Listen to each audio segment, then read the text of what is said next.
Hi, David Odell here with Odell Complete Concrete. This is part of that 5-part series. This is part 4. The next part will be the vinyl fence install. Right now this is the artificial turf. And it's just going to go in this little area because this is the dog run enclosure area. Whenever you have guests over or what have you, you can kind of put them over here on the side yard, out of sight, out of mind kind of thing. That's the idea behind this. So this fabric going down right now is just a protective surface because we don't have the sealer on the concrete yet, and it's fairly fresh. It's only about 3 days old. I don't want to scratch it up with the wheelbarrows or what have you.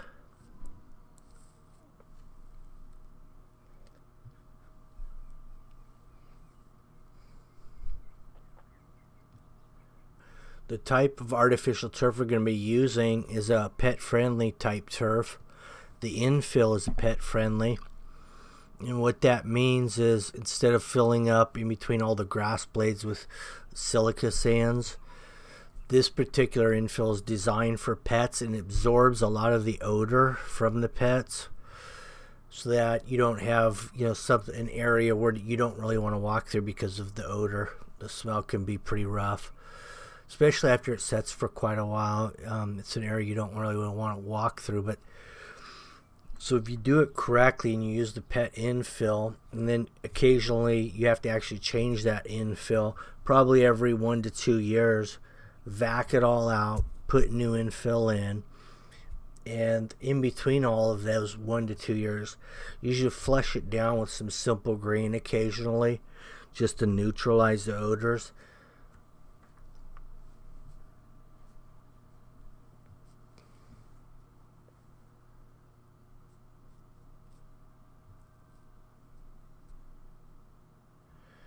I put some drains in here also that's connected to the entire drain system of this job site, so they can actually fairly easily flush this out, and it's going to go right down the drains right into the street, which is going to be diluted beautifully, and it's just going to run down the street.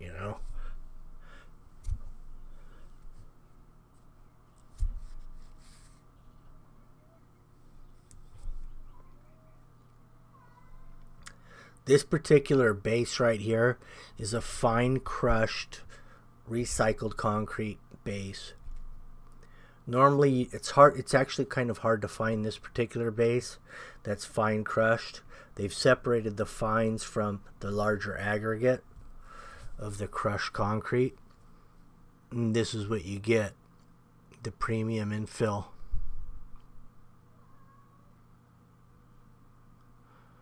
So when you grade it out, you basically just want to grade it out flush to your surrounding surface, to the height that you actually want the turf at.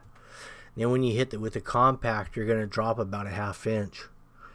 When you put your artificial turf in your infill, now you're flush.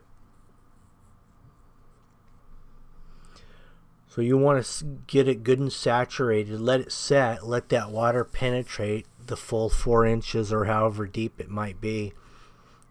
You gotta let that water penetrate to the bottom before you hit it with a compactor. Now with a big compactor or any kind of mechanical compactor, when you're running it along a wall or fresh concrete, you don't want to get right up against the edge because you're going to chip it. So you come in with a hand compactor like this.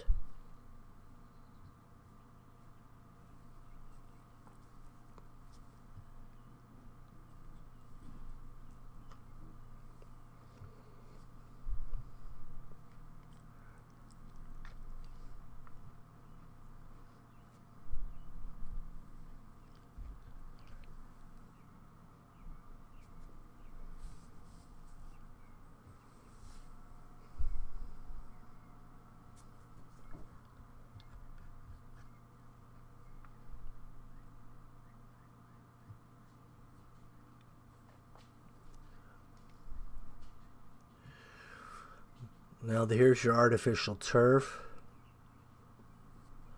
Got some galvanized nails going in. We'll also have some staples going in on the perimeter as well as on the seam. The staples will actually overlap the seam.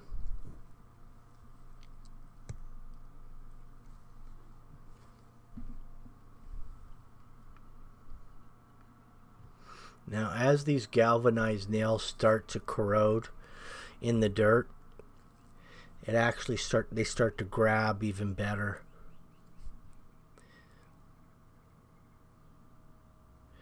Now, when you drive these down, the idea is to drive it in between the blades. So as you drive it, you're actually moving the blades away from the head of the nail so that you're not driving the blades flat down, because you'll get a bald spot if you just pound it down randomly. Here's your seam detail right here. You really got to get in there and get in there tight. Look at that seam, make sure it's tucked really good into each other, and before you drive your staples that tie in the two sections. And that's the same process as driving those galvanized nails. When you drive those staples, you're separating the blades so that when that staple goes down, it's not bending blades over with it. Here's the infill. And it's a pet friendly, so it absorbs a lot of that odor and it starts to neutralize and break it down. But it decomposes just like anything. So you have to refresh it. You have to get it out, put some new in there occasionally. And then in the meantime, between all that, Simple Green seems to work really nicely. Just pour that on there, flush it in. You're good to go.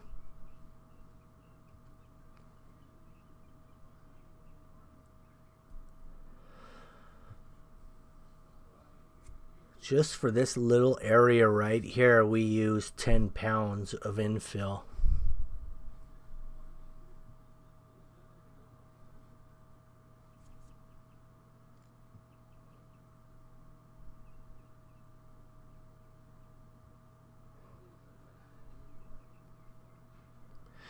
Actually, it was two 10-pound bags, so we used quite a bit.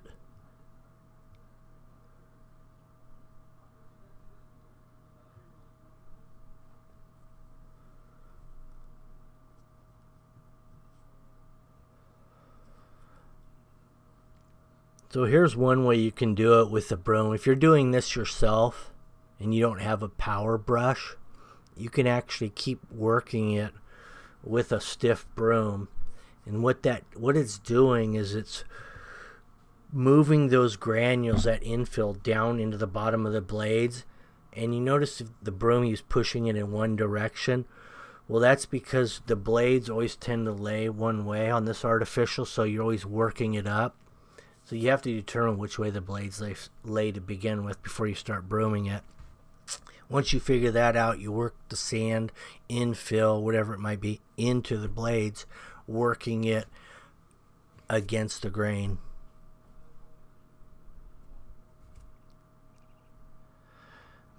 Now this is kind of your final process. It's called tucking the edges.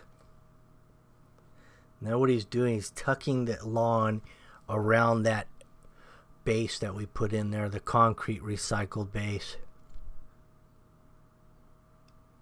The nice thing about the concrete recycled base, even though it's already been ground up and it's already been hardened at one point before it was ground, it actually reacts a little bit again with water, so it gets hard.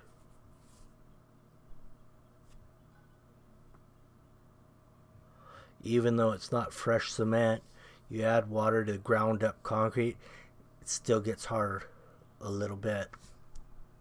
Much harder than just dirt.